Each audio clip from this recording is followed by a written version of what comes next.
Selamat sore Bapak, Ibu, dan saudara-saudari semuanya. Terima kasih atas kehadiran dan partisipasi Anda dalam diskusi hari ini. Semoga Bapak dan Ibu sekalian dalam kondisi yang sehat dan bahagia selalu. Diskusi pada hari ini adalah sesi kedua dari seri webinar Filsafat dan Pendekatan Penelitian Akuntansi dan Bisnis. Seri ini mengkaji berbagai perspektif yang dapat diterapkan dalam perancangan dan pelaksanaan penelitian akuntansi dan bisnis. Dan khusus untuk sesi ini, kita akan berdiskusi mengenai pendekatan positivisme dan neopositivisme sebagai suatu pendekatan penelitian dalam akuntansi dan bisnis. Dalam sesi ini, kita akan mendengarkan pemaparan dari narasumber kita mengenai apa itu pendekatan positivisme dan neopositivisme, dan bagaimana pendekatan tersebut berkembang hingga saat ini. Berkaitan dengan topik tersebut, perkenankan saya memperkenalkan narasumber webinar yang akan menyampaikan materi kepada Anda semua. Narasumber webinar hari ini adalah Ibu Heifon Herdayinta, Sarjana Ekonomi, Master of Science, Filosofi Doktor. Beliau adalah dosen akuntansi Fakultas Ekonomika dan Bisnis Universitas Gadjah Mada. Beliau menempuh studi S1 akuntansi di Fakultas Ekonomika dan Bisnis Universitas Gadjah Mada. Kemudian dilanjutkan dengan studi Master of Science in Business Administration di Universitas IADER, dan terakhir beliau menempuh studi filosofi doktor di di program Accounting and Corporate Governance di Macquarie University di Australia. Baik, tanpa menunggu lagi, mari kita dengarkan materi dari Ibu Heifon. Kepada Ibu Heifon, saya persilakan untuk menyampaikan paparan Ibu. Terima kasih. Terima kasih Mas Ahmad Masyadul. Saya akan mencoba share screen terlebih dahulu. Terima kasih sekali lagi Mas Masyadul atas perkenalannya.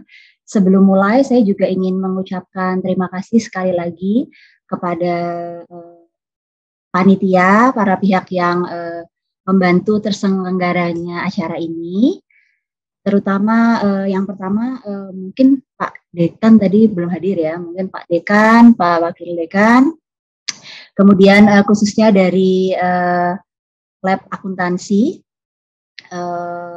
Mbak Ajeng, kemudian Pak Fogi, para panitia, Mas Ali, Mas Handayani, Mbak Meli selaku Master of Ceremony. Terima kasih banyak sekali panitia yang tidak bisa saya sebutkan satu persatu.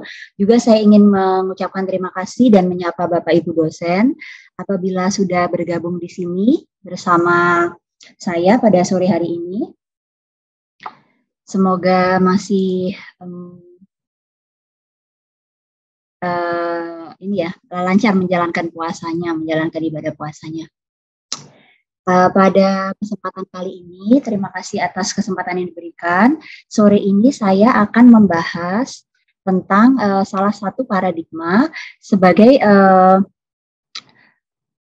seri kedua, namun bisa dikatakan sebagai paradigma pertama yang dijelaskan dalam series filsafat terkait dengan riset atau penelitian dalam akuntansi dan bisnis yang diselenggarakan oleh MD, Magister dan Doktoral FEB UGM bekerja sama dengan Lab Akuntansi. Paradigma positivisme ini adalah paradigma pertama yang mendapat kesempatan mendapat giliran untuk dijelaskan. Selanjutnya akan ada beberapa seri-seri penjelasan tentang paradigma yang lain yang akan diselenggarakan setiap minggu depan hingga bulan Juni. Nah, sebelum mulai, tadi sudah ada perkenalan sedikit dari Mas Adul. Nama saya Heifon.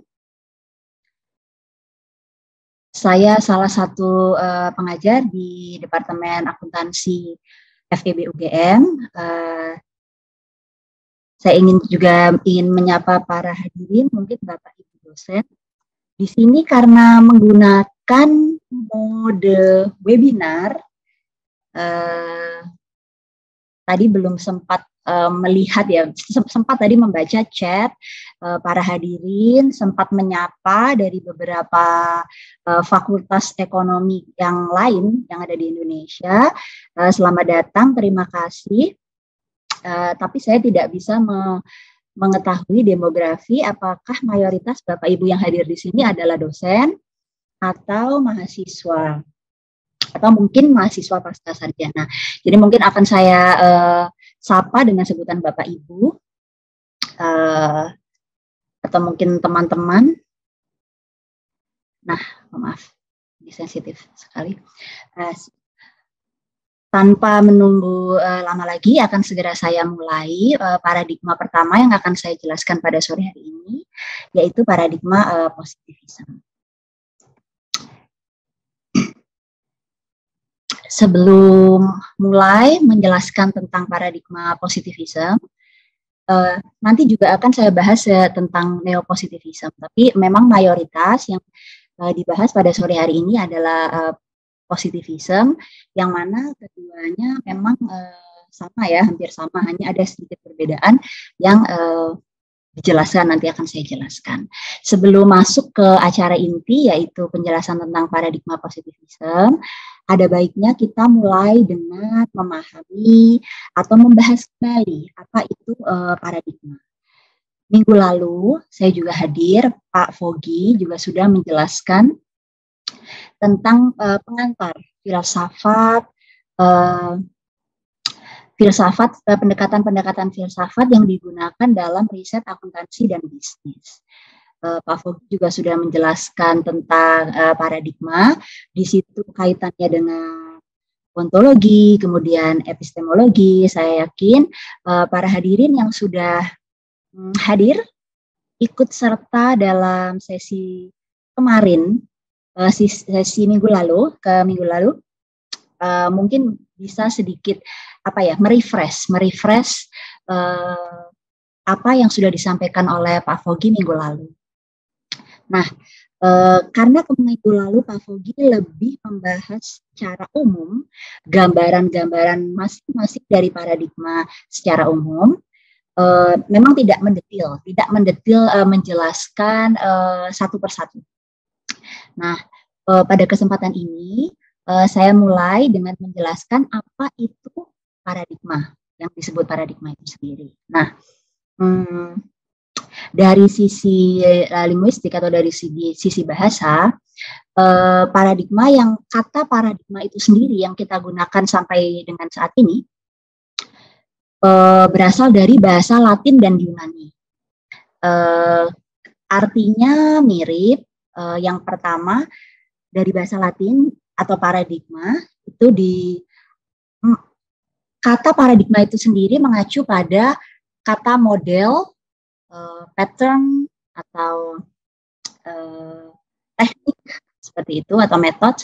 Nah, paradigma itu sendiri dalam bahasa Yunani masih mirip, yaitu paradigma itu artinya atau memiliki arti dalam bahasa Yunani, yaitu to display atau to show side by side. Artinya bersebelahan dalam artian biasanya memang mungkin tidak hanya satu. Jadi ada mungkin lebih dari satu paradigma mungkin dalam suatu ilmu atau dalam suatu bidang. Nah, arti dari dari sisi bahasanya, kemudian saya mengutip definisi paradigma dari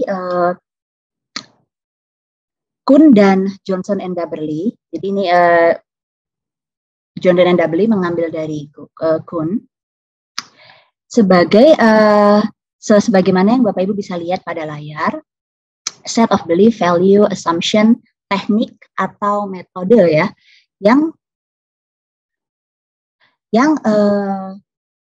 berada atau yang tersebar dalam sebuah komunitas researcher atau komunitas peneliti yang bisa memberikan solusi atau bisa memberikan jawaban-jawaban terkait dengan praktis atau pada praktiknya seperti apa, kemudian paradigma itu juga yang didalami dalam suatu komunitas of researcher atau komunitas penelitian. Nah, paradigma di sini terkait sekali lagi dengan jawaban asumtif atas pertanyaan-pertanyaan filosofis. Seperti yang sudah dijelaskan minggu lalu, paradigma ini terkait atau elemen-elemen dari paradigma ini adalah ontologi, epistemologi, kemudian aksiologi, dan juga metodologi. Jadi merupakan representasinya. Jadi manifestasi dari pertanyaan-pertanyaan filosofis dari keempat hal tersebut itu tercermin dalam paradigmanya apa. Jadi biasanya memang paradigma yang berbeda kemudian memiliki pertanyaan filosofis yang berbeda. Maksudnya pendekatannya. Jadi ontologinya kemudian berbeda, epistemologinya kemudian berbeda, mungkin metodologinya berbeda, tetapi mungkin aksiologinya mungkin masih.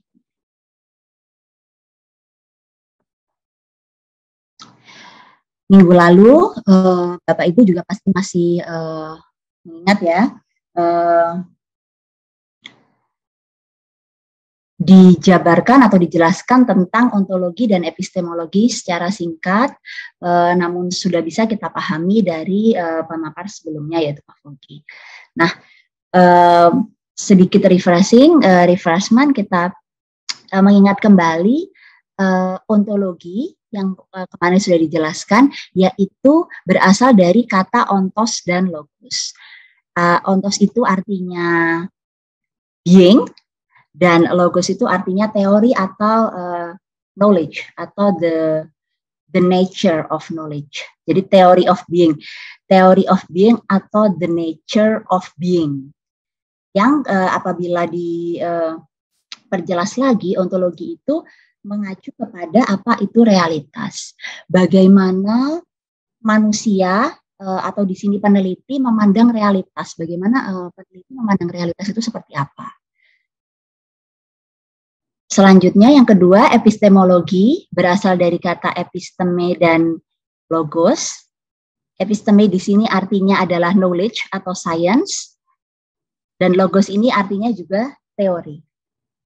Theory of knowledge atau theory of science, atau bisa juga disebut the nature of science, atau mungkin kalau Bapak Ibu sedikit bingung, tadi sudah knowledge, sekarang kalau knowledge lagi, memang jadi epistemologi itu adalah knowledge about knowledge, atau knowledge of knowledge, itu juga bisa dikatakan seperti itu. Nah, epistemologi ini terkait tentang bagaimana kita memperoleh pengetahuan, prosesnya seperti apa, kemudian bagaimana realitas dipahami, kemudian diinterpretasikan, kemudian kita kembangkan untuk kita dapat memperoleh pengetahuan dari realitas yang ada. Yang ketiga, aksiologi. Aksiologi, kalau kemarin dibahas sebelumnya, untuk apa atau apa tujuan dari kita memperoleh pengetahuan. Apa tujuan dari kita mempelajari suatu hal?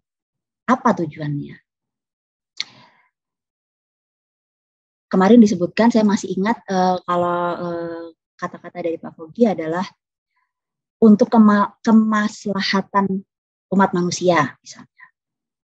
Nah, apa sih tujuan kita mempelajari? Misalnya, apa sih tujuan kita mempelajari akuntansi? Misalnya penelitian saya misalnya tentang direktur, misalnya tentang corporate governance, tentang BOD atau Board of Director. Apa tujuan saya mempelajari Board of Director? Ilmu pengetahuan atau pengetahuan yang kita dapatkan dari penelitian atau dari riset, baik itu akuntansi, bisnis maupun bidang yang lain, itu sifatnya adalah netral. Jadi akan digunakan untuk apa ilmu pengetahuan yang kita dapatkan tersebut itu tergantung kepada peneliti. Apakah digunakan untuk kebaikan atau misalnya untuk hal yang lain misalnya. terakhir terkait dengan salah satu pertanyaan filosofis, yaitu yang ada di sini adalah metodologis atau sebenarnya metodologis ini bukan merupakan bagian dari pertanyaan filosofis itu sendiri, tetapi menjadi konsekuensi atau kemudian jika memiliki ontologi dan epistemologi yang seperti kemudian apa konsekuensinya terhadap metodologi yang dipilih. Alat apa yang akan kita pilih, alat apa yang akan kita gunakan untuk kita memperoleh pengetahuan atau untuk kita memperoleh apa yang ingin kita ketahui. Jadi mungkin Bapak Ibu sering ya membagi-bagi, misalnya riset saya kualitatif, riset saya kuantitatif, atau misalnya seperti itu ya, misalnya itu aliran ini, aliran itu. Nah, bisa dikatakan bahwa sebenarnya kualitatif dan kuantitatif itu ada di level metodologinya, metodologi apa yang kemudian digunakan. Jadi hanya alatnya saja, hanya means-nya, artinya alat ya. Nanti akan kita bahas lebih detail lagi tentang metode riset khususnya dalam paradigma positivism. Nah, setelah tadi kita menyegarkan ikatan kita kembali tentang apa itu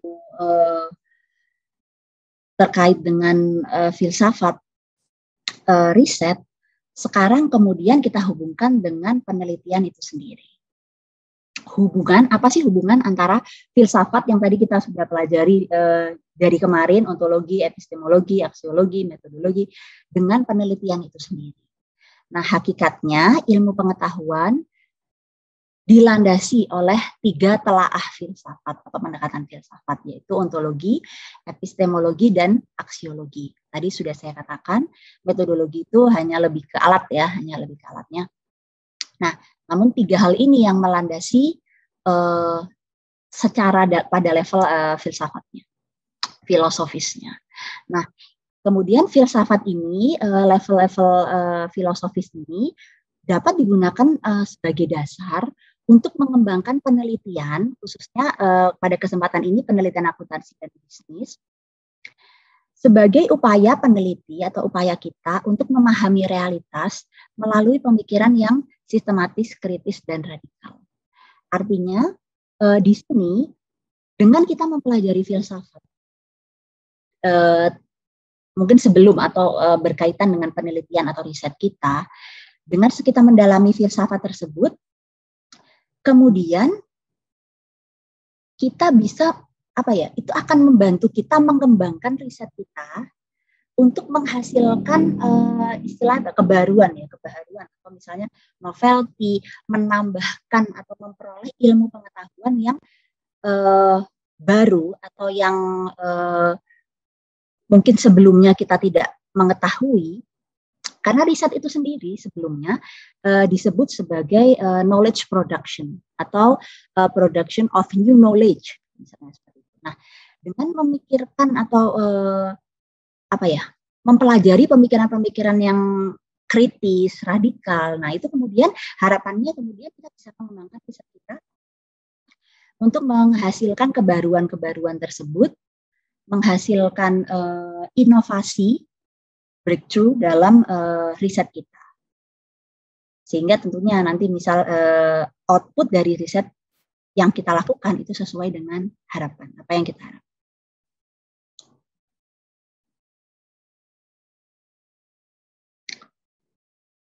Selanjutnya, saya akan membahas lebih kepada penelitian akuntansi. Penelitian akuntansi khususnya. Mengacu pada CUA 1986 sebagai referensi utama, yaitu akuntansi di sini, akuntansi dan bisnis pada umumnya, namun pada khususnya akuntansi, dibahas di dalam jurnal ini, di Accounting Review, tentang ada beberapa paradigma dalam ilmu akuntansi itu sendiri. Jadi tidak satu. Nah, itu kemudian disebut oleh Chua sebagai multi paradigm science, akuntansi. Itu adalah multi paradigma. Nah, di situ dibahas yang mana mungkin ada lebih ya, mungkin ada paradigma yang lain, namun Chua hanya membahas 3 paradigma yang ada dalam ilmu akuntansi, yaitu yang pertama positivisme sebagai paradigma mainstream ya, bisa dikatakan mainstream, paradigma yang paling banyak digunakan. Kemudian Chua pada artikelnya juga membahas tentang 2 paradigma yang lain, yaitu interpretivisme dan paradigma kritis. Kedua paradigma ini selain positivisme akan dibahas berikutnya. Kalau tidak salah minggu depan Bu Ajeng, Bu Dian Kartika Rajeng akan membahas tentang paradigma interpretivisme, dan paradigma kritis kalau tidak salah akan dibahas oleh Pak Afiandi. Mungkin beberapa seri berikutnya. Nah, artikel ini bisa menjadi salah satu acuan Bapak Ibu untuk misalnya memahami lebih dalam untuk mempelajari khususnya tentang perbedaan dari ketiga paradigma tersebut. Paradigma positivisme sebagai paradigma yang istilah paling awal mainstream, mendapat kritik, banyak sekali kritik, kemudian kritik tersebut memunculkan apa yang disebut kemudian paradigma selanjutnya, yaitu interpretivisme. Lalu paradigma interpretivisme dikritik lagi, terus menerus dikritik sehingga memunculkan paradigma yang ketiga, yaitu paradigma yang disebut paradigma kritikal atau kritis. Nah, namun apakah lalu paradigma setelah mendapatkan banyak sekali kritik, apakah kemudian paradigma itu dalam tanda kutip mati atau tidak berkembang? Tidak. Jadi walaupun terus-menerus dikritik, mendapat kritikan, tetapi paradigma sebelumnya atau paradigma positivisme dan interpretivisme misalnya tetap hidup dan berkembang. Bahkan paradigma positivisme tetap menjadi paradigma yang dominan, yang pervasif, yang masih dominan dalam ilmu akuntansi itu sendiri. Jadi apabila dapat disimpulkan bahwa akuntansi itu sendiri sebagai multi paradigm science, akhirnya kemudian kami kemudian kita, saya yakin Bapak Ibu juga banyak yang merupakan peneliti akuntansi, bisnis atau manajemen, kemudian kita pada akhirnya hidup berdampingan, menerima berbagai paradigma dan terus berkembang paradigma tersebut, bahkan kita juga terbuka dengan paradigma yang baru. Seperti itu. Pada kesempatan ini saya akan membahas tentang paradigma positivisme dengan detail. Untuk paradigma interpretivisme hanya akan saya beri sedikit penjelasan, yaitu perbedaan antara ketiga paradigma di sini. Positivisme sebagai paradigma mainstream, karakteristik utama dalam paradigma positivisme adalah realitas yang independen dan objektivitas. Artinya peneliti melihat realita atau apa yang diteliti itu terpisah dari peneliti sebagai suatu realitas yang objektif. Sementara untuk paradigma yang kedua yaitu interpretivisme, di situ ada unsur subjektivitas. Jadi peneliti tidak memandang realitas atau apa yang diteliti sebagai sesuatu yang terpisah atau objektif, tetapi yang terpisah atau objektif, tapi di situ ada subjektivitas di situ. Nah, untuk paradigma kritis, karakteristiknya adalah dalam penulisannya tidak selalu netral. Atau mungkin kalau paradigma positivisme atau interpretivisme, walaupun ada subjektivitas misalnya, tapi tetap menulisnya dengan netral. Tapi untuk paradigma kritis biasanya ada apa ya, membawa suatu nuansa yang radikal, kemudian tidak selalu netral. Nah, kita akan masuk pada penjelasan inti tentang paradigma positivisme. Setelah tadi sudah saya singgung sedikit perbedaannya dengan paradigma yang lain. Nah,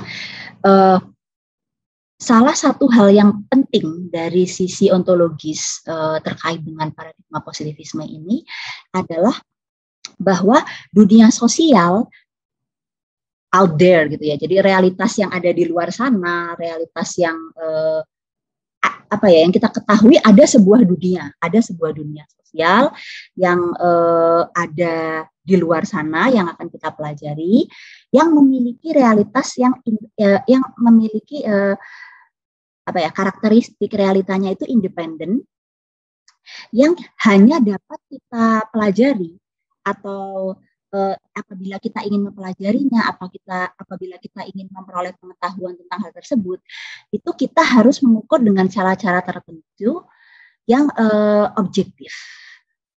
Dengan cara-cara tertentu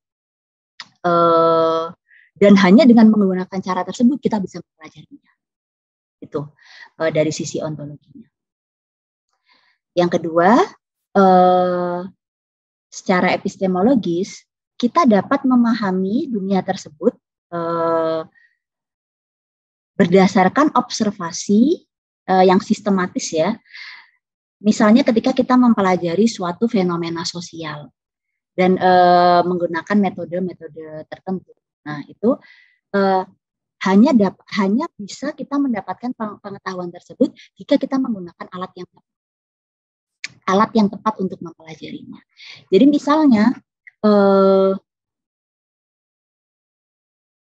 kita ingin mempelajari tentang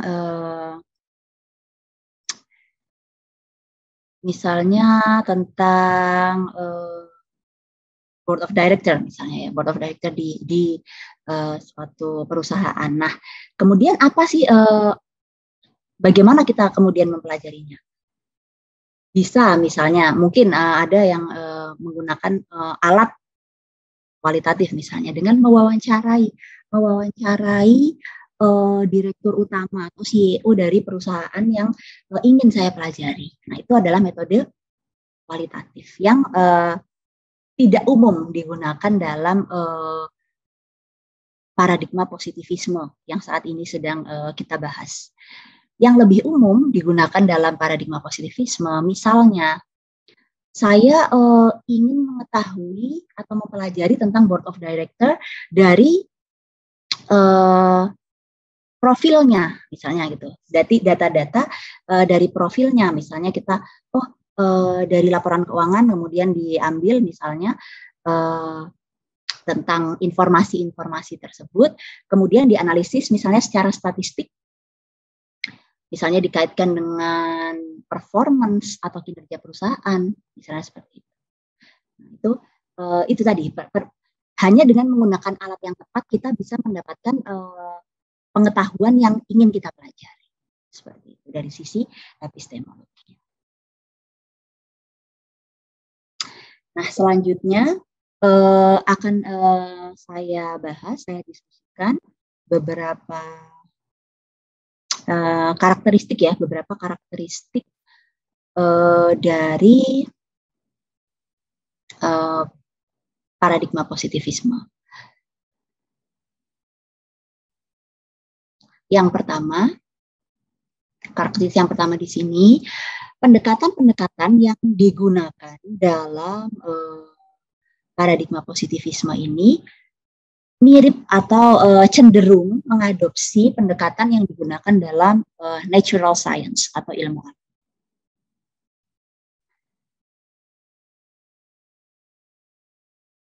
Pendekatan ilmu alam memiliki karakteristik yaitu adanya universal laws atau di sini juga dikatakan fundamental laws ya. Artinya apa? Artinya ada penjelasan, ada hukum atau asas yang sifatnya universal yang mampu menjelaskan suatu fenomena atau menjelaskan bisa dikatakan segala sesuatu.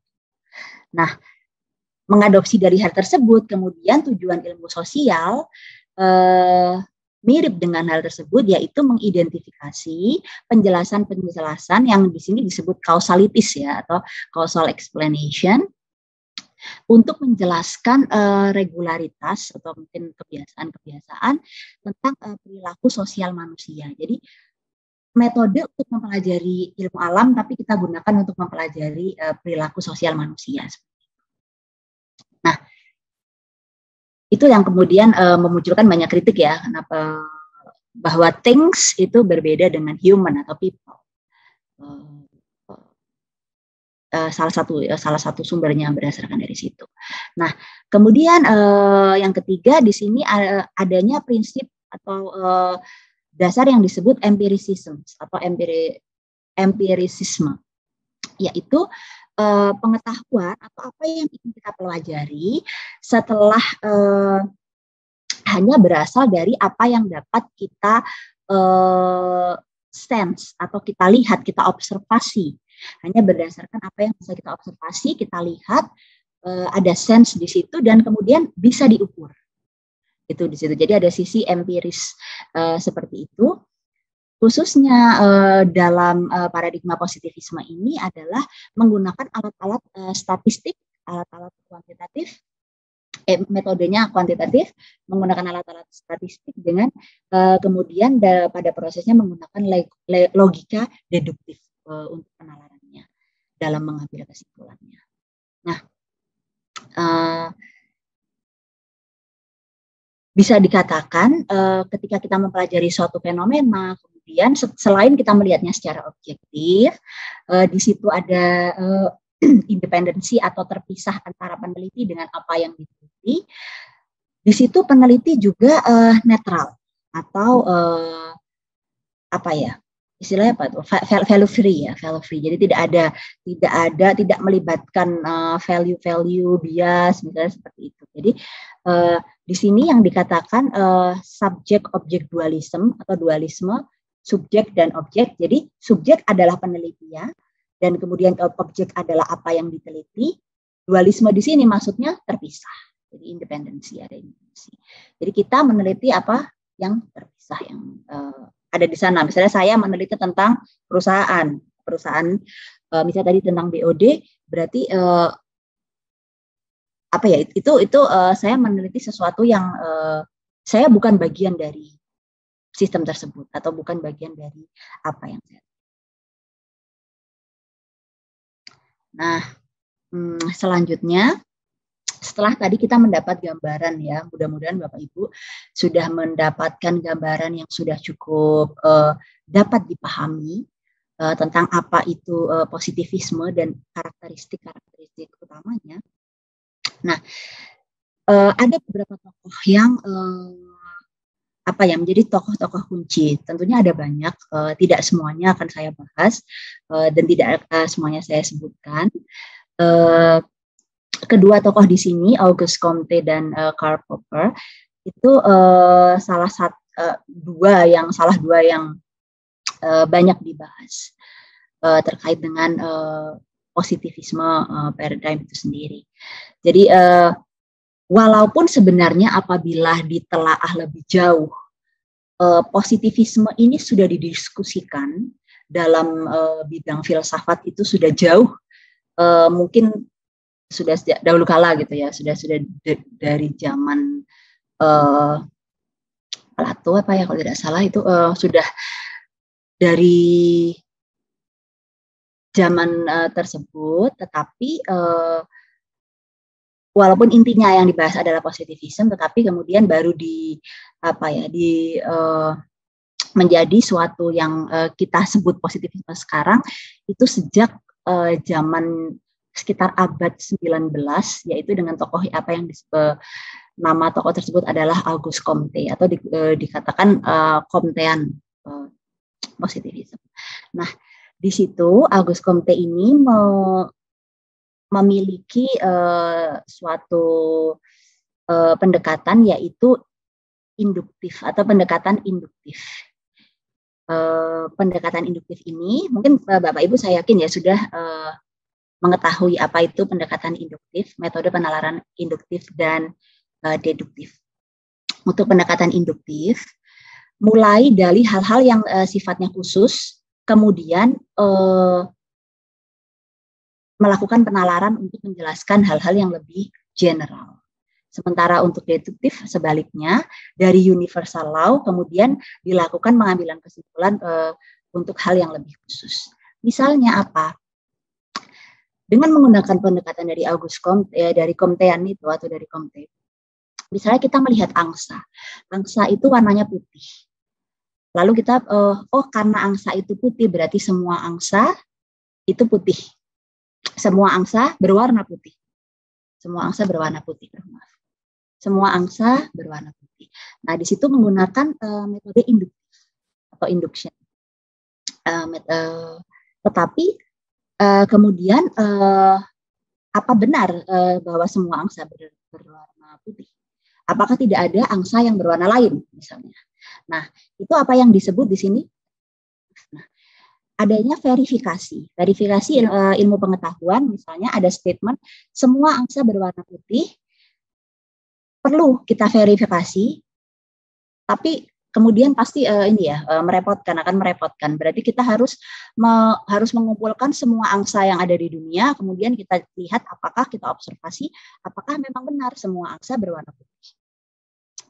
Padahal pada kenyataannya kita menemukan ada angsa yang berwarna hitam ya, ada angsa yang berwarna hitam. Nah, jadi karena verification itu tidak memungkinkan, misalnya dalam prinsip-prinsip tersebut tidak memungkinkan. Nah, kemudian hadir selanjutnya apa itu yang disebut falsificationism, yaitu tokohnya adalah Karl Popper. Dengan ini judul bukunya ya, The Logic of Scientific Discovery. Sehingga di situ ada reformasi atau transformasi, jadi membawa perubahan, replacement dari logical positivism dengan tadi prinsip-prinsip induktif dan verifikasi tadi, menjadi ada perubahan, yaitu apa yang disebut metode penalaran deduktif atau deduction ya ini, dengan apa yang disebut falsificationism. Lebih tepatnya lagi khusus lebih spesifik lagi apa yang disebut hypothetico-deductive method, yaitu adanya hipotesis yang kemudian menggunakan metode penalaran deduktif untuk mengambil simpulan dari suatu apa yang ingin kita pelajari. Nah, apa yang disebut falsificationism? Falsify ya, berasal dari kata false. Mungkin kalau Bapak Ibu lebih gampangnya gitu ya, kalau terlalu sophisticated gitu, apa sih artinya gitu. Nah, false dari kata false. Nah, jadi apabila ilmu pengetahuan atau mungkin misalnya suatu statement atau suatu pengetahuan itu kemudian bisa disangkal atau dibuktikan bahwa itu salah, kita tidak perlu memverifikasi, tidak perlu kita repot-repot memverifikasi seluruh angsa yang ada di dunia untuk membuktikan apakah semua angsa berwarna putih.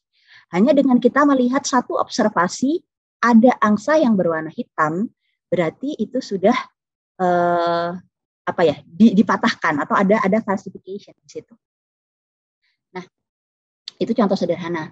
Nah, misalnya di sini apa yang dikemukakan oleh Popper di situ, metode hypothetico-deductive method itu, di situ ada critical attitudes, yaitu ketika kita mendapatkan suatu ilmu pengetahuan, misalnya teori, kita baca artikel, kita baca paper. Nah, misalnya itu ada sebuah attitude di situ yang critical attitude ya, berpikir kritis, kemudian berperilaku kritis.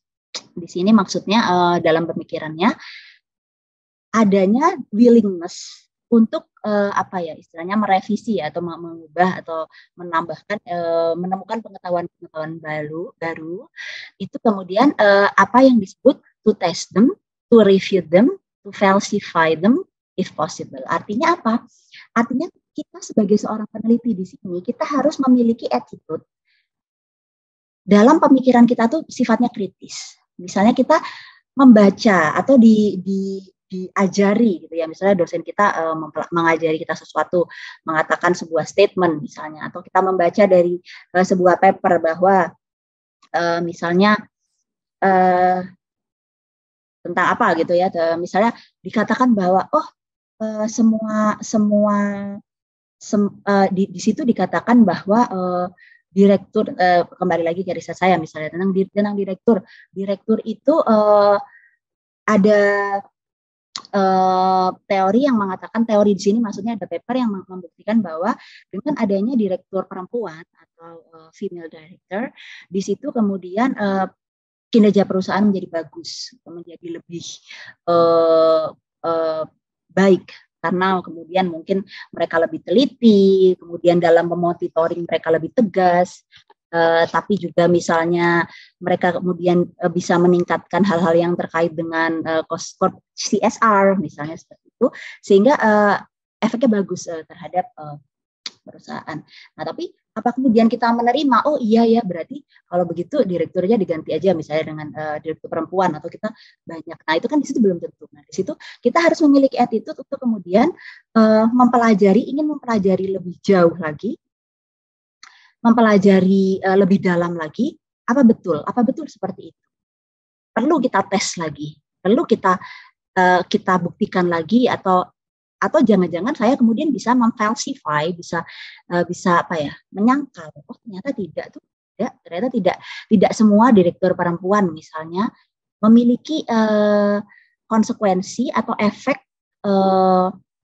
yang diharapkan, misalnya untuk meningkatkan performance misalnya, tapi ternyata tidak pada nyatanya, misalnya seperti itu. Itu kemudian dari situ ke apa ya, kayak ada mungkin kalau bahasa Prof. Suwardono itu ada hal yang kemudian mengusik, kemudian ingin kita mempelajari lebih jauh. Nah, hipotesis dan deduksi itu tadi ya, metode yang dikatakan itu melalui adanya teori atau fundamental laws. Jadi metode hipotetiko-deduktif yang dimaksud di sini adalah metode dengan menggunakan hipotesis dan penalaran deduktif atau deduksi, yang kemudian kita menggunakan teori untuk melakukan penalaran ya, dalam mengambil kesimpulan apa hasil penelitian kita. Nah, sebelum kita masuk ke nanti akan dibahas tentang metode lebih detailnya lagi. Tadi sudah sempat kita bahas tentang positivisme dan non-positivisme. Yang disebut non-positivisme di sini maksudnya adalah tadi misalnya dua, interpretivisme dan kritis. Nah, itu jadi ini hanya untuk mengkontraskan saja, membandingkan antara positivisme dengan yang bukan positivisme. Nah, karakteristik sesuai dengan telaah filosofis tadi sudah kita bahas, yang bisa dirangkum dalam tabel ini. Untuk positivisme tadi sudah dikatakan realitas objektif terpisah dari peneliti, adanya subjek-objek dualisme. Sementara untuk non-positivisme, realitas subjektif atau di situ ada unsur-unsur subjektivitas. Biasanya di situ misalnya yang dimaksud adalah misalnya peneliti berinteraksi misalnya dengan apa yang diteliti, misalnya dalam interview, kemudian ada interaksi di situ. Nah, itu artinya ada subjektivitas di situ. Ada apa yang disebut subjektivitas yang bisa dikatakan tidak objektif. Kemudian untuk epistemologi, peneliti independen dari apa yang diteliti, tadi sudah saya jelaskan. Kemudian ini ya epistemologinya menjelaskan ini yang sudah saya katakan. Nah, untuk aksiologinya adanya value free atau value freedom, tidak bias, Sementara untuk non positivisme di situ karena subjektif, yaitu yang disebut value laden atau bermuatan nilai. Bisa dikatakan ada bias di situ. Untuk metodologinya tadi sekali lagi ini hanya untuk merangkum. Biasanya positivisme yang digunakan metodenya adalah metode-metode kuantitatif, sementara non positivisme biasanya menggunakan metode kualitatif. Selanjutnya, setelah tadi kita sudah mempelajari apa yang disebut positivisme, kemudian kita bedakan atau kita di situ ada kontras dengan apa yang disebut non positivisme. Nah, di sini saya akan singgung apa yang disebut dengan neopositivisme atau sering juga disebut post positivism. Nah, neopositivisme di sini pada intinya masih sama, masih positivisme. Pada intinya yang sama, yaitu keduanya itu masih menggunakan pandangan bahwa realitas itu objektif. Itu yang perlu digarisbawahi di situ. Nah, realitas sifatnya objektif. Namun apa yang membedakan positivisme, neopositivisme dengan apa yang disebut positivisme? Di sini untuk neopositivisme di situ ada unsur subjektivitas itu dalam artian mungkin bisa dikatakan diakui gitu ya, atau mulai dipertimbangkan. Jadi asumsi positivisme menjadi orientasi epistemologi dominan ya untuk memberikan penjelasan. Di sini, tetapi untuk memahami perilaku manusia, walaupun positivisme ini sebagai paradigma yang dominan, tetapi untuk memahami perilaku manusia, ya khususnya perilaku sosial manusia, misalnya di dalam organisasi, masih diperlukan atau masih dipertimbangkan akses terhadap interpretasi subjektif aktor atau pelaku terhadap realitas dan misalnya mempertimbangkan kondisinya, kemudian mempertimbangkan konteksnya, mempertimbangkan kulturnya, gitu, dan apa yang disebut Verstehen ini. Nah, di sini yang disebut Verstehen ini dari bahasa Jerman, kalau tidak salah, itu adalah interpretasi pemahaman atas makna dari serangkaian tindakan yang dilakukan oleh aktor atau pelaku. Jadi, misalnya tadi kita, mohon maaf ini karena risetnya tentang BOD ya, jadi lagi-lagi contohnya BOD lagi Board of Director gitu misalnya. Misalnya kita mempelajari tentang Board of Director, mereka adalah aktor, mereka mengambil serangkaian decision, mengambil keputusan-keputusan. Nah, tindakan mereka itu akan sangat berkaitan dengan apa yang disebut di sini saya kutip how they experience their experience. Jadi dengan pengalaman yang dialami, apa yang mereka alami itu akan sangat berkaitan. Nah, di situ paradigma neopositivisme itu mulai mengakomodir atau mulai mempertimbangkan hal-hal tersebut. Misalnya untuk riset-riset yang behavioral ya, di sini yang dikatakan contoh ini saya menggunakan sumber dari Johnson and Gardwick tahun 2000. Di situ dikatakan bahwa ketika seorang peneliti misalnya melakukan eksperimen atau mungkin yang eksperimen dulu. Untuk yang melakukan eksperimen itu kemudian dipastikan bahwa partisipannya itu kemudian sudah mengalami apa yang ingin diteliti, misalnya dengan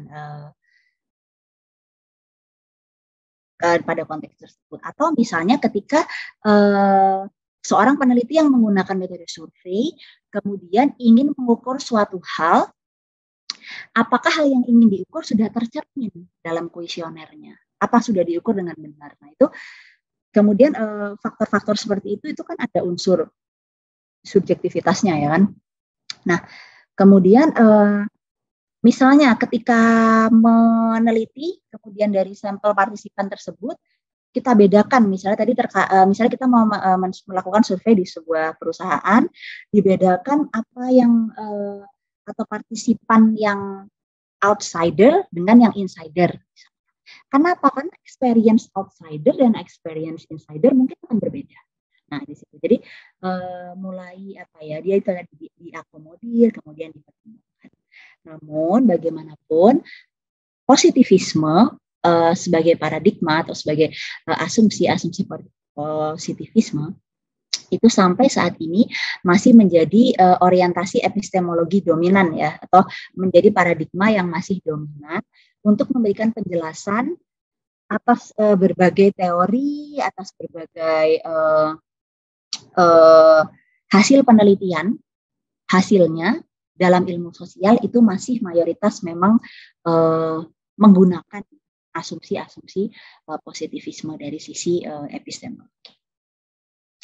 Namun di sini dikatakan dalam bukunya Johnson and Daberly, kalau misalnya dicari gitu ya, tidak perlu dilabeli dengan jelas gitu ya, karena memang itu mainstreamnya seperti itu, jadi tidak perlu di papernya misalnya dijelaskan seperti itu tidak pada umumnya tidak seperti itu. Tapi memang yang apa ya, mayoritas seperti itu masih menjadi paradigma dominan dalam penelitian akuntansi dan bisnis, termasuk manajemen ya, itu sampai saat ini positif. Nah, selanjutnya kita akan membahas tentang metode riset positivisme. Jadi mulai masuk ke metodologinya, ke metode. Nah, di sini sekali lagi ini hanya mengutip definisinya ya.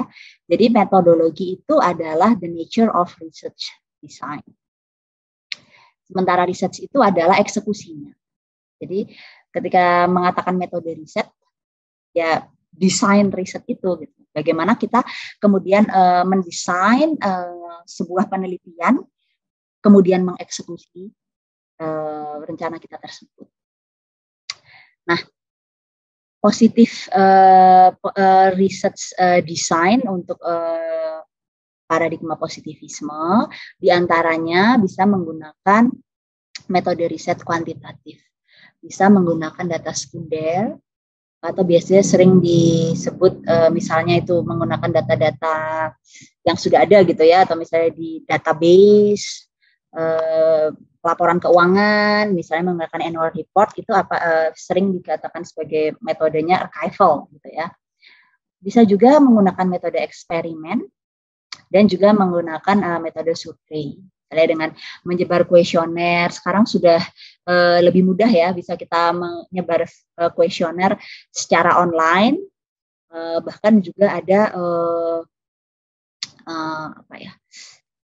lembaga-lembaga, instansi-instansi tertentu yang kemudian bisa membantu kita untuk mendapatkan data, misalnya kemudian kita tinggal membuat kuesionernya, kemudian nanti akan mereka bantu untuk disebarkan, kemudian nanti kita hanya mendapat hasil kuesioner-kuesioner yang sudah diisi. Nah, itu sangat praktikal sekali.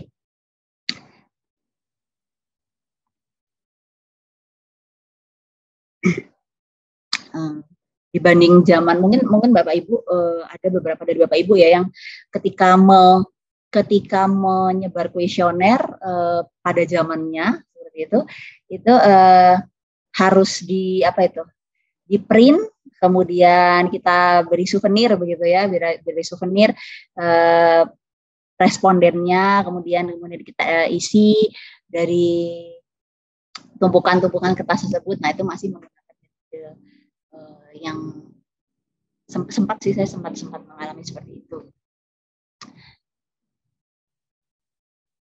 Selanjutnya dari sisi metode,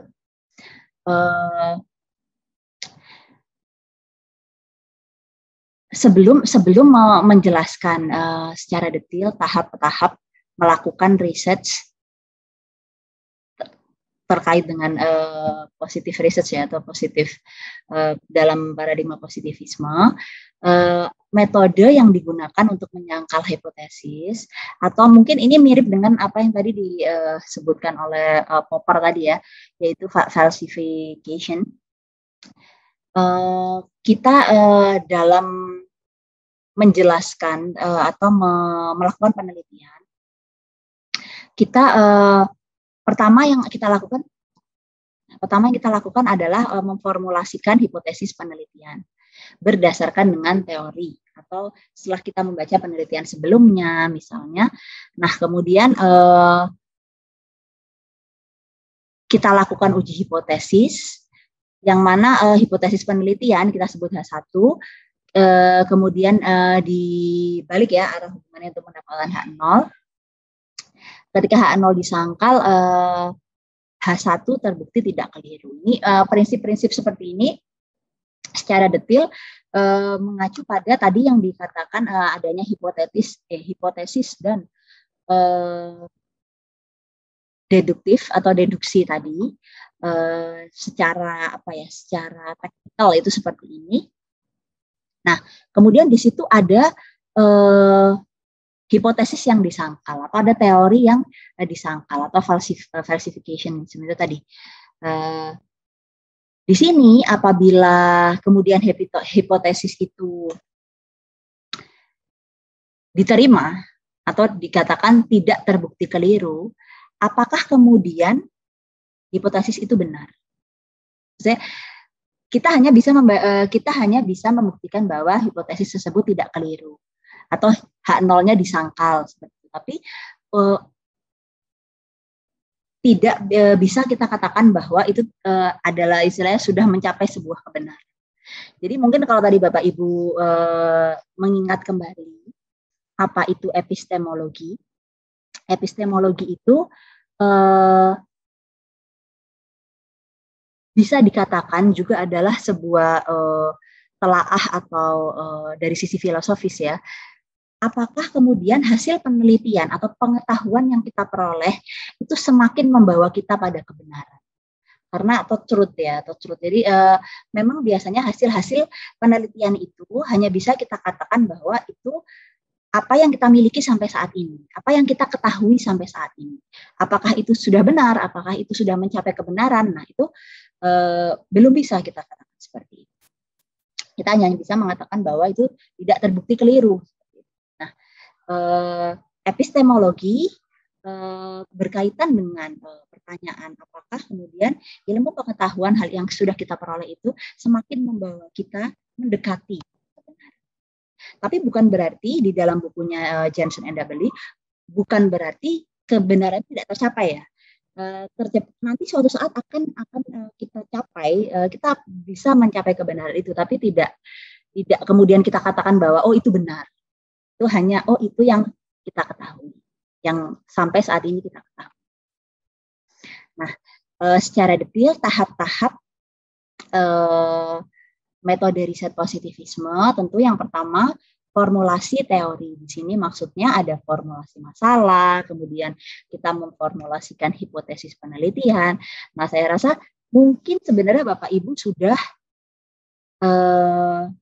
familiar ya, sudah sangat familiar, sudah paham di luar kepala tentang metode-metode riset seperti ini, karena memang itu yang selama ini Bapak Ibu lakukan setiap sehari-harinya, apalagi mungkin yang PhD ya, dari pagi, malam sampai pagi lagi, ya itu yang dilakukan. Sudah sangat paham tentang riset-riset positivisme. Nah, berikutnya ini saya hanya memberikan contoh teori-teori yang digunakan dalam riset-riset positivisme. Sebelum saya membahas contoh-contoh teori yang digunakan, ini ada banyak sekali ya, banyak sekali teori yang digunakan di sini untuk paradigma positivisme, karena memang sebagai paradigma dominan, dan tadi memang karakteristiknya menggunakan deduktif, sehingga memang kita berangkat dari teori, sehingga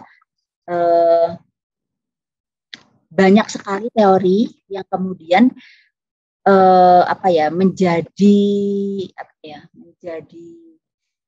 pedoman kita, menjadi dasar kita, dasar teoritis itu memang ada banyak sekali untuk kemudian pada akhirnya bisa menjelaskan temuan dari penelitian kita.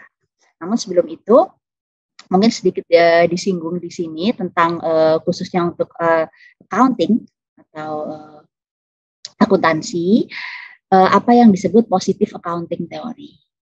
Ini bukunya yang tahun 86 dan artikelnya ya di Accounting Review tahun 90 tentang positive accounting theory. Di mana ini juga merupakan suatu inovasi ya, suatu perubahan dari yang sebelumnya akuntansi itu menggunakan teori yang sifatnya normatif atau prescription ya. Di sini normatif itu adalah tentang bagaimana praktek akuntansi yang seharusnya. Should gitu ya, what should it be?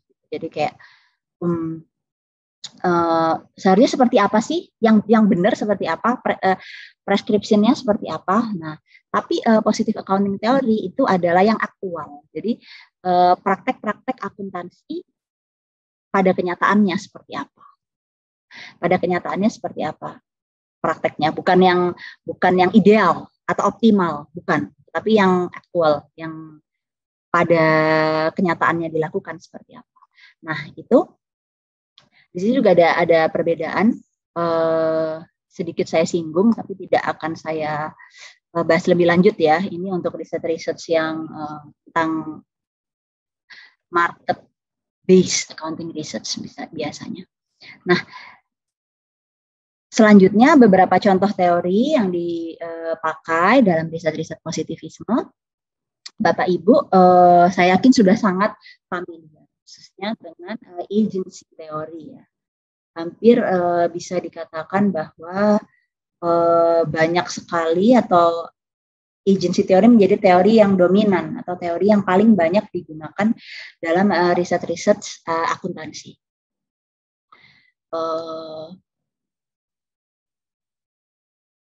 Padahal tidak hanya itu ya, ada beberapa teori-teori yang lain, tapi saya yakin Bapak Ibu sangat familiar sekali mungkin dari sejak kita S1 ya, itu yang dipelajari adalah agency teori.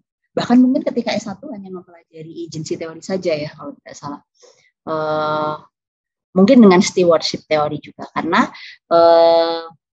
agency teori dan stewardship teori ini bisa dikatakan mirip hanya dengan sudut pandang yang berbeda.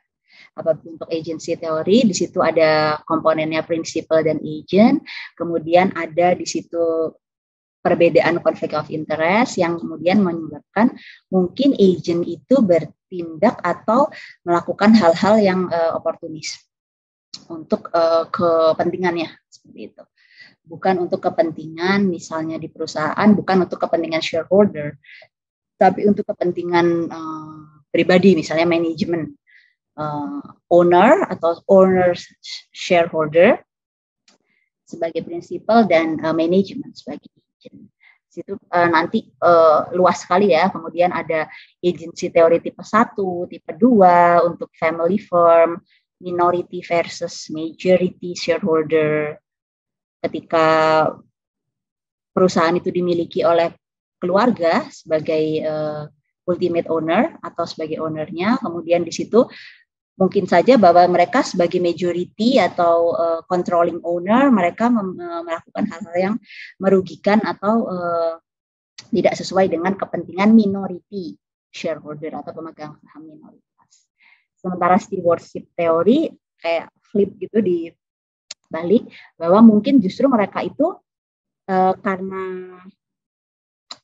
perusahaan itu ada steward di situ itu merasa bahwa sebagai steward dalam perusahaan tersebut mereka akan kemudian melakukan hal-hal yang baik, kemudian serving well all stakeholders seperti itu. Nah, di situ kedua teori ini ada di level mikro atau mikro level teori. Sementara untuk makro level teori di sini contohnya adalah resource based view, atau ada juga yang menggunakan resource dependency teori misalnya. Kemudian bahwa perusahaan itu mengelola resource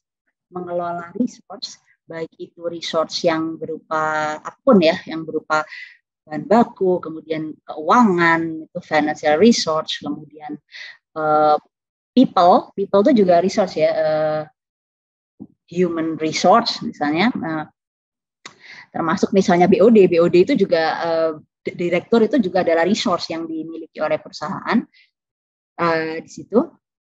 Nah, berikutnya transaction cost theory, di mana perusahaan itu ketika melakukan segala sesuatu, di situ ada cost of transaction dan perusahaan selalu mencari alternatif dengan transaction cost yang paling rendah. Institutional theory di sini terkait dengan institution ya. Jadi institution itu tidak hanya apa ya, ada di situ ada formal dan informal institutions, tidak hanya yang tampak ya, tapi juga termasuk di situ culture-nya, kebudayaan, budaya, maksud saya bukan budayanya, di situ juga termasuk institution di dalam institutional theory. Nah, ini kalau kita bahas satu persatu ini sampai buka puasa ya. Jadi saya langsung saya yakin Bapak Ibu mungkin sudah familiar, paling tidak pernah menggunakan salah satu teori ini dalam penelitiannya. Walaupun mungkin tidak semua ya, tidak semua. Misalnya ini yang combination, yaitu social capital theory ya.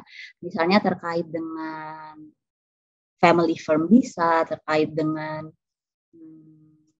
CSR misalnya, atau dalam melakukan CSR kemudian kita atau perusahaan istilahnya apa ya, memupuk atau membangun social capital dengan para stakeholders yang ada di sekitarnya.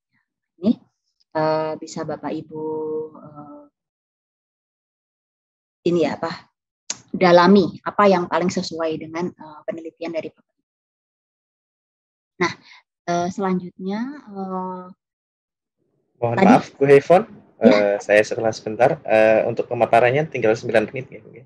Oh iya, sudah hampir selesai. Terima kasih Mas Syahadul. Nah, jadi setelah tadi tahap ini ya, tahap pertama formulasi teori, kemudian tahap kedua adalah operasionalisasi. Di situ ada identifikasi variabel, kemudian ini standar ya, kemudian dari variabel tersebut hubungannya apa, arah hubungannya apakah positif atau negatif, kemudian diukur menggunakan measurement yang sifatnya kuantitatif. Kemudian di sini refutasi tadi menyangkal ya tadi ya, yang disebut juga dengan falsification itu. Kemudian bagaimana prosesnya, yaitu hipotesis penelitian tadi H1, kemudian ditransformasi menjadi hipotesis statistik dan dilakukan uji hipotesis secara statistik. Kemudian diambil kesimpulannya apakah teori berhasil disampaikan. Kita lanjutkan. Nah, ini ada implikasi positivisme terhadap riset-riset di dalam paradigma positivisme itu sendiri. Karena riset-riset dalam positivisme ini kemudian mempengaruhi karakteristik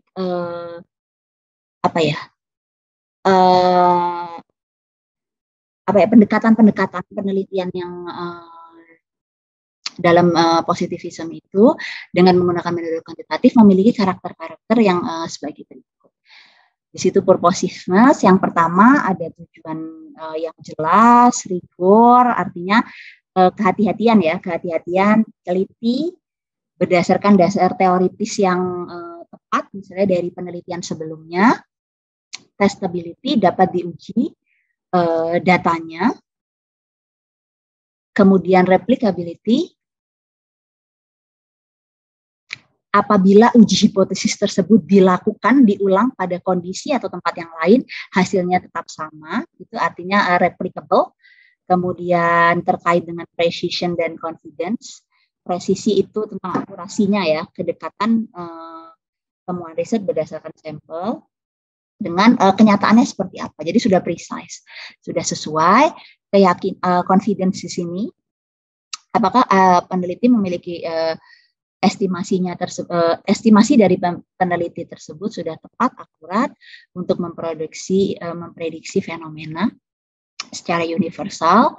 Kemudian objectivity yang keenam, tadi sudah dikatakan objektif, bukan berdasarkan subjektivitas atau nilai-nilai yang bermuatan emosional dari peneliti.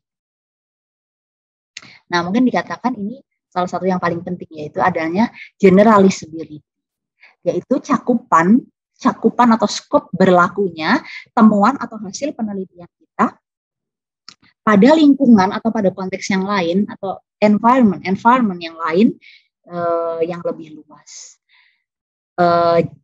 Secara defaultnya memang penelitian positivisme karena menggunakan sampel yang sangat banyak memang sifatnya sudah generalizable. Tetapi jika tidak, harus ada argumen yang kuat dan maksud akal menjelaskan kenapa kok misalnya pada lingkungan tersebut tidak berlaku. Misalnya saya sempat meneliti, misalnya salah satu contohnya, walaupun tidak semua hasil penelitian itu bisa diterapkan ya untuk segala kondisi lingkungan. Misalnya ketika kita mempelajari hal-hal dengan menggunakan pendekatan Western dari dunia Barat gitu ya, misalnya Anglo-Saxon country, US, UK. Kemudian kita mengatakan bahwa itu generalizable sampai di Asia misalnya. Belum tentu, karena ternyata apa? Konteksnya berbeda, institutionnya berbeda misalnya. Di Asia misalnya, corporate governance tidak se-advance di UK atau US. Sehingga hasilnya mungkin akan berbeda. Culture-nya juga mungkin berbeda. Nah, itu harus ada argumen kuat. Kalau tidak jika tidak defaultnya hasil riset adalah generalizable. Sehingga dalam pengumpulan data dan designing samplingnya juga harus logis. Jadi misalnya misalnya kita meneliti tentang Indonesia, semua sampelnya misalnya dari Jakarta, itu kan belum tentu, karena mungkin di Indonesia sendiri berbeda-beda kondisinya, baik budaya, kemudian institutionnya juga berbeda. Terakhir, parsimoni ya, lebih dipilihnya pendekatan atau penjelasan yang sederhana dibanding yang kompleks dalam riset-riset positivisme. Karena apabila kemudian memformulasikan riset dengan kompleks, akan ada banyak faktor yang mungkin tidak akan bisa 100% dikendalikan. Nah, ini terakhir.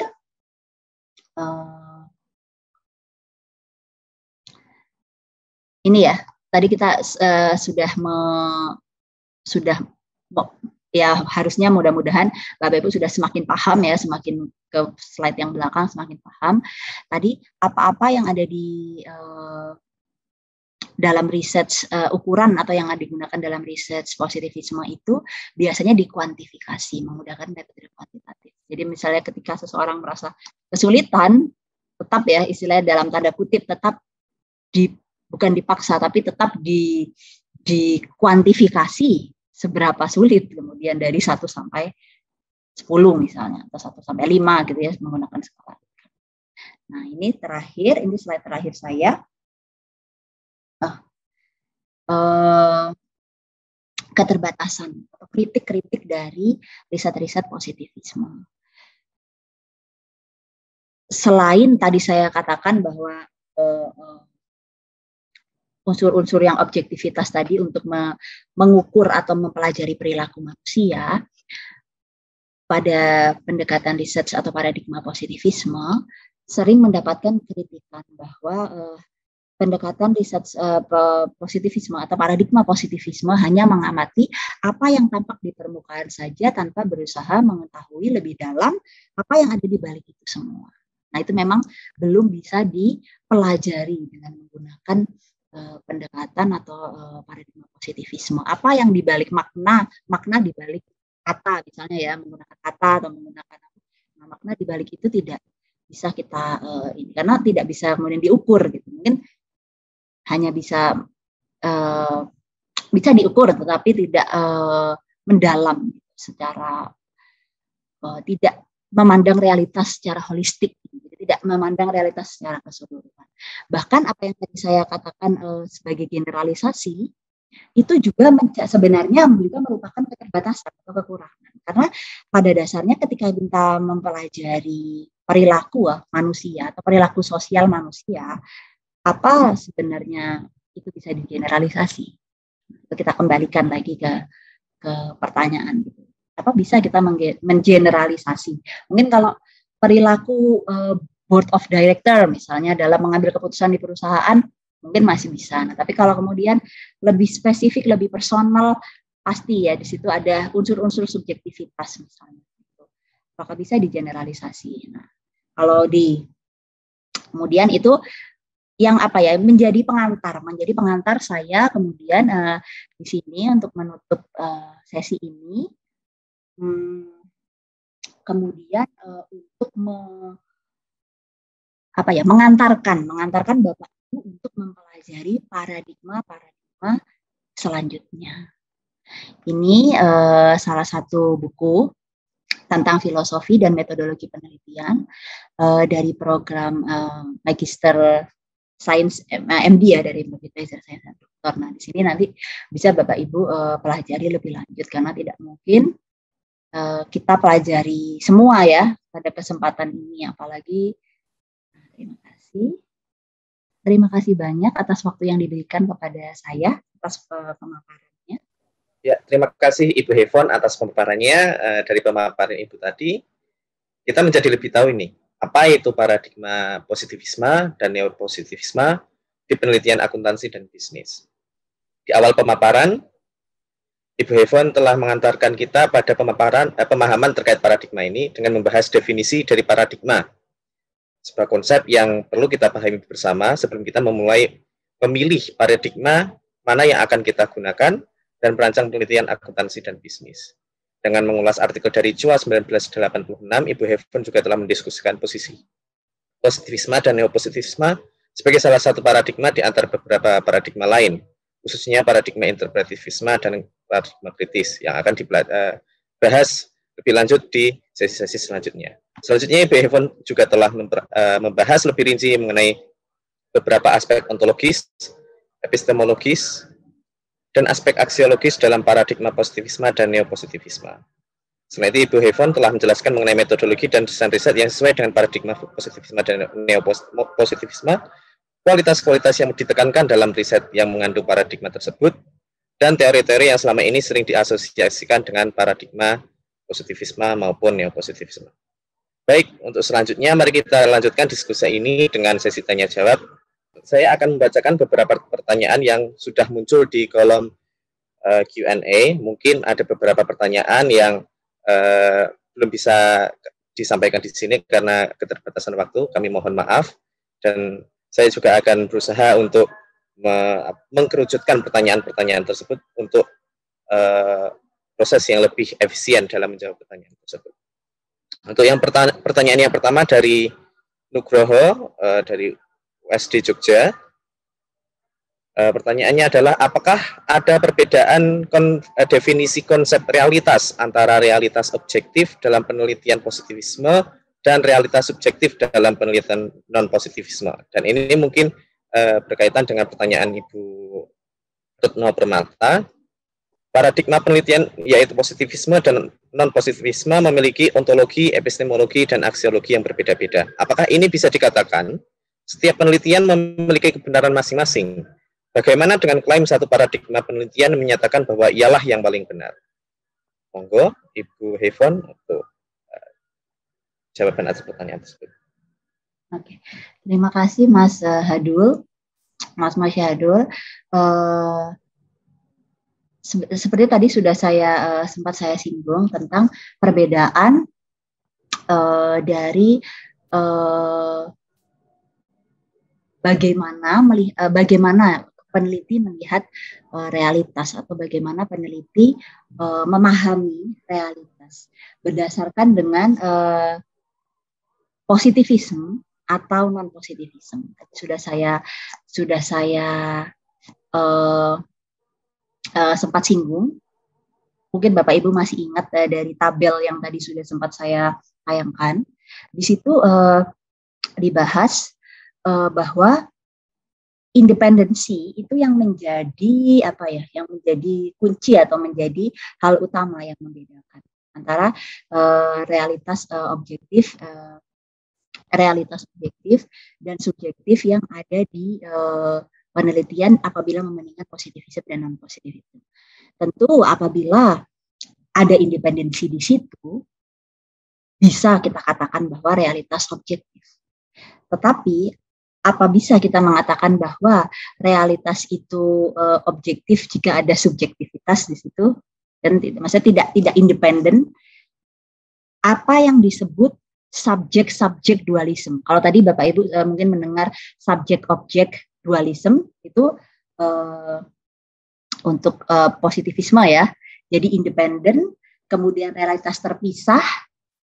Tetapi untuk yang non positivisme, karena di situ ada subjektivitas, menggunakan apa yang disebut subjek-subjek dualisme. Nah, di situ unsur subjektivitas membuat peneliti tidak bisa melihat suatu fenomena secara independen. Maksudnya ya tetap independen, tapi maksudnya tetap terpisah. Tidak menjadi bagian di situ, tapi karena ada interaksi, kita sebagai manusia, perilaku sosial manusia, apabila kemudian ada interaksi, di situ memasukkan unsur-unsur interpretasi subjektivitas. Sehingga itu yang membedakan dengan paradigma-paradigma lain yang non positivisme. Kemudian yang pertanyaan yang kedua oleh Bu Retno ya. Ya, dari Bu Retno. Mohon diulang Mas. Apa saya sudah tadi sehingga saya pastikan apa sudah tercover atau belum? Ya, saya ulangi sedikit ya Bu ya.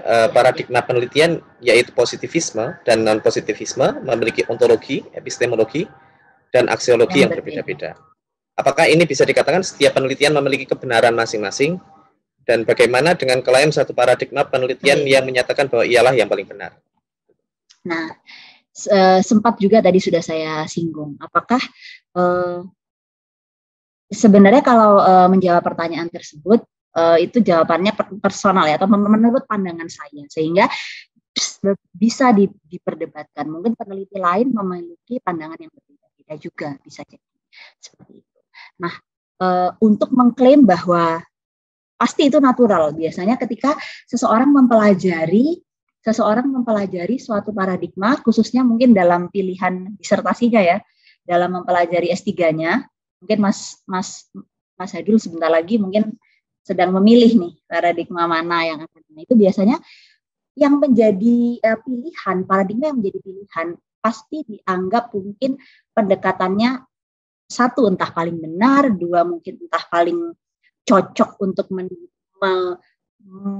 mendeskripsikan fenomena yang dipelajari seperti itu. Nah, jadi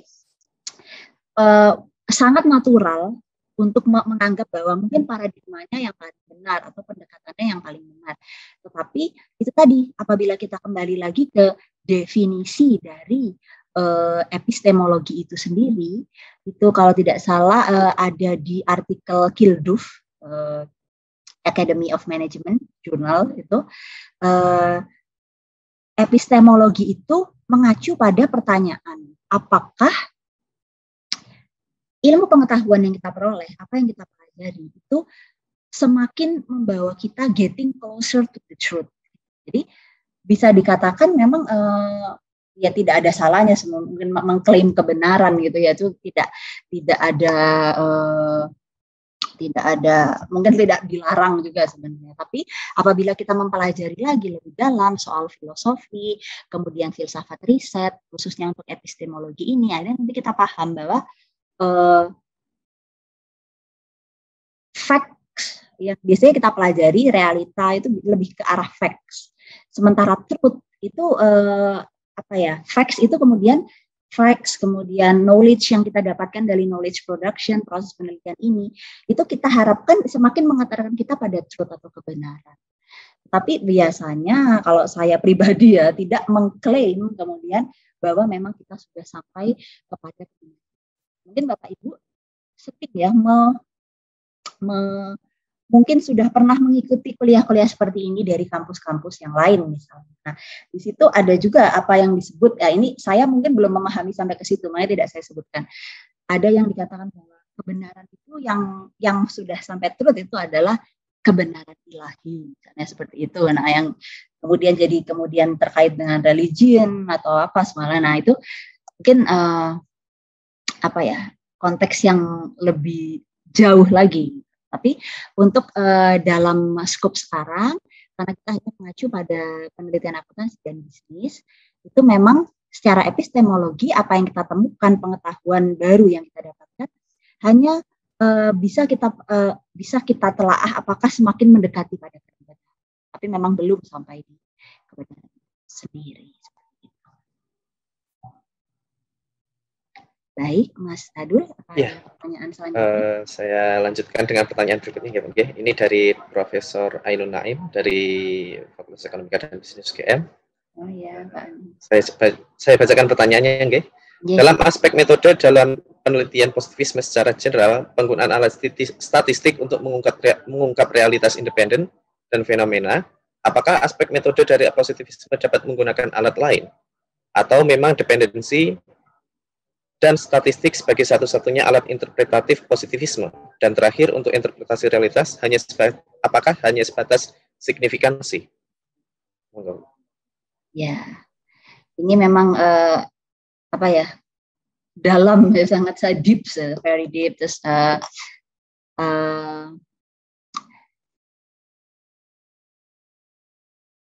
pertanyaannya ini ya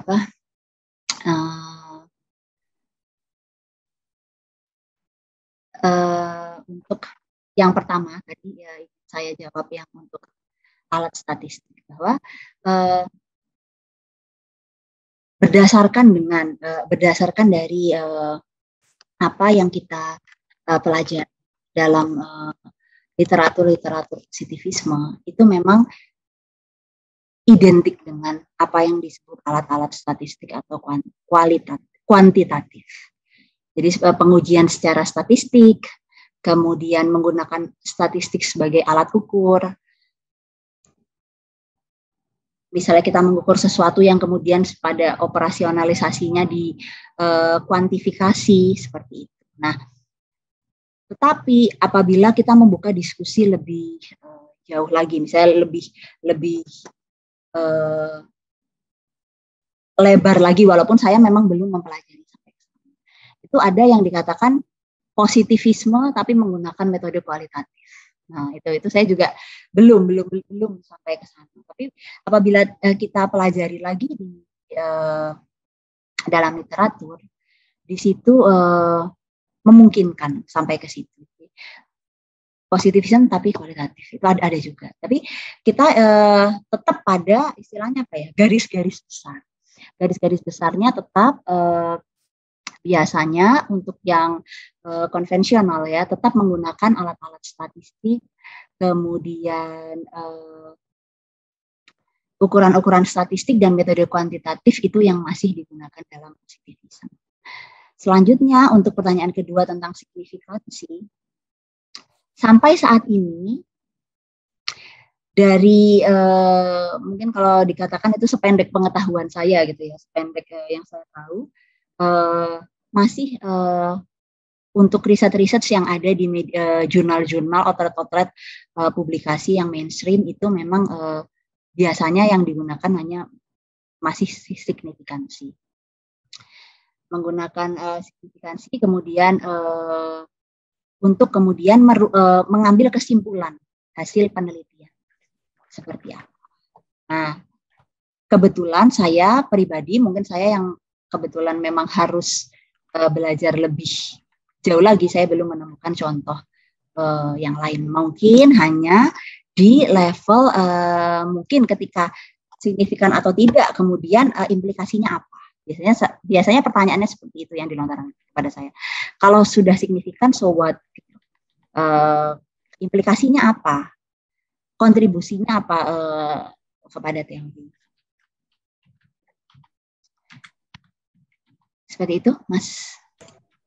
Baik, Bu. Terima kasih atas jawabannya. Kemudian saya lanjut dengan pertanyaan selanjutnya dari Andi Brata dari Universitas Tanjung Pura. Apakah mungkin seorang peneliti positivis mampu melakukan falsifikasi secara murni, di mana landasan hipotesis tetap harus berdasarkan teori sebelumnya? Kemudian yang selanjutnya adalah neopositivisme yang berlandas pada Verstehen di bidang MCS mulai diperkenalkan oleh David Oatley lewat contingency theory untuk menjelaskan hasil penelitiannya dengan Hopwood yang bertolak belakang. Namun penelitian Oatley berikutnya tetap menggunakan studi kasus kualitatif untuk mencari teori baru. Saya menjadi skeptis, apakah paradigma positivis bisa difalsifikasi murni? Mohon penjelasannya. Untuk yang pertanyaan dari Pak Brata, falsifikasi secara murni, di mana landasan hipotesis tetap harus berdasarkan teori sebelumnya. Nah, kalau saya jawab pertanyaannya yang pertama, apabila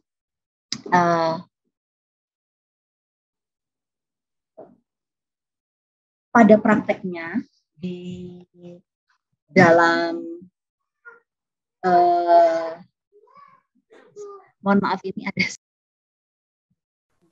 Nah, untuk apa yang kita pelajari dalam jurnal, untuk apa yang kita pelajari karena saya hanya bisa menjawab dari literatur yang tersedia.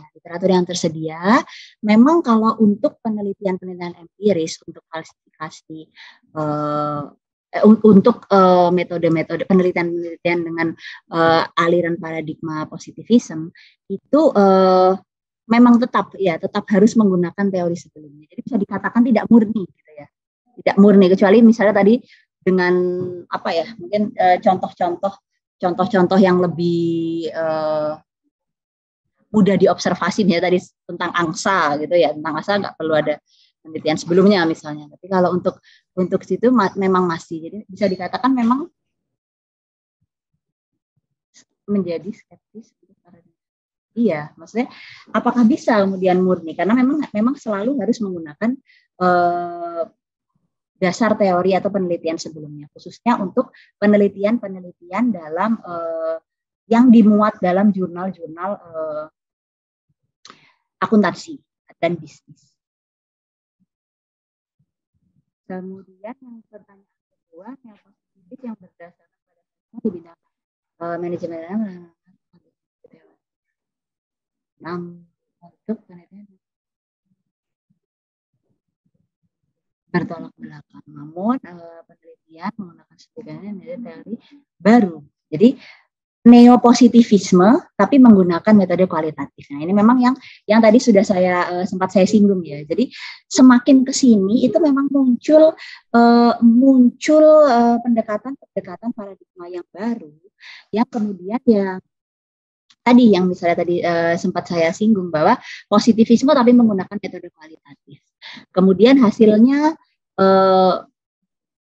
misalnya di sini dikatakan bisa untuk menemukan atau misalnya teori yang itu memang kita harus terus menerus mempelajari, mengikuti perkembangan, walaupun bisa dikatakan positivisme ini adalah paradigma mainstream, tapi kita istilahnya tetap terbuka, kemudian kita tetap terbuka mempelajari, bukan tidak mungkin untuk mempelajari hal-hal yang baru yang kemudian mungkin menggabungkan misalnya tadi metode kualitatif digunakan dalam positivisme, karena memang pada kenyataannya juga seperti itu. Jadi tinggal kembali lagi kepada diri kita masing-masing sebagai peneliti untuk terus-menerus mengupdate pengetahuan kita.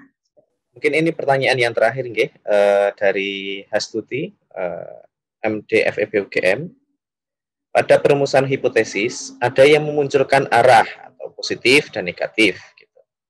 Dan ada yang tidak memunculkan arah. Apakah hipotesis yang memunculkan arah lebih baik Yang kedua, penelitian terdahulu terkadang memberikan hasil yang berbeda atau mixed result. Bagaimana cara menggeneralisasikan hasil yang kontradiktif tersebut? Mohon maaf, bagaimana hasil? Bagaimana Bagaimana cara menggeneralisasi dari hasil yang kontradiktif? Oh iya, iya. Tadi yang pertama, pertanyaan yang pertama tadi yang tentang pertanyaan yang pertama, pada perumusan hipotesis, oh iya, hasilnya ada yang menunjukkan positif dan negatif. Untuk itu, untuk apakah arah hipotesis itu harus disebutkan, itu tidak ada panduan atau tidak ada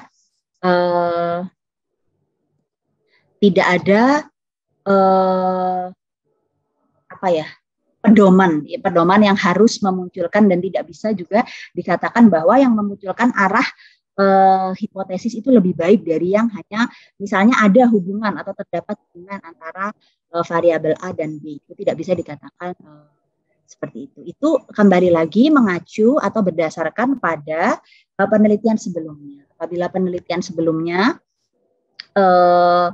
sudah ada arahnya misalnya, bisa kita ikuti, tapi kemudian bisa juga kita apalagi terutama jika ada mixed result, bisa juga kita tidak tulis hubungannya atau langsung kita tidak, itu hanya semata-mata di dalam penulisan.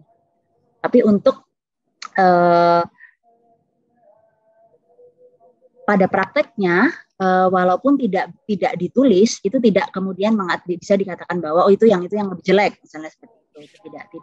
Lebih tidak yang menggunakan direction itu lebih baik. Itu kembali lagi kepada research design kita, tujuan penelitian kita apa, kemudian konteks penelitian kita apa. Jadi misalnya tadi yang saya katakan, misalnya perbedaan institutional konteks, misalnya yang tadi di negara maju misalnya atau di negara barat, kemudian di US atau UK kemudian dibawa ke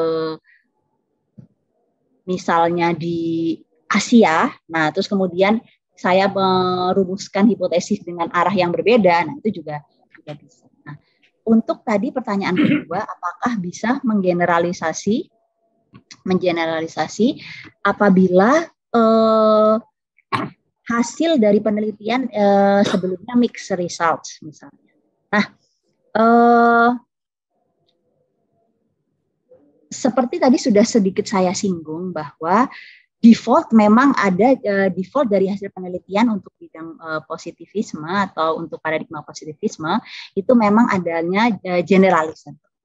Tetapi apabila tidak, yaitu tadi kembali kepada ada argumen apa, argumen yang kuat apa yang mampu menjelaskan bahwa kenapa penelitian kami misalnya hasilnya berbeda. Ternyata argumen apa misalnya, ternyata institutionnya berbeda, kemudian culture-nya berbeda, seperti itu. Ya, baik, terima kasih Bu Yvonne. Sepertinya kita cukupkan dulu ya untuk sesi tanya jawabnya, meskipun sebenarnya masih banyak sekali pertanyaan-pertanyaan yang ada di kolom Q&A maupun kolom chat di YouTube seperti itu. Dan kami haturkan terima kasih juga kepada Prof. Suarsono setelah ikut serta dalam diskusi hari ini. Apa saya boleh komentar sedikit? Boleh, Pak. Monggo.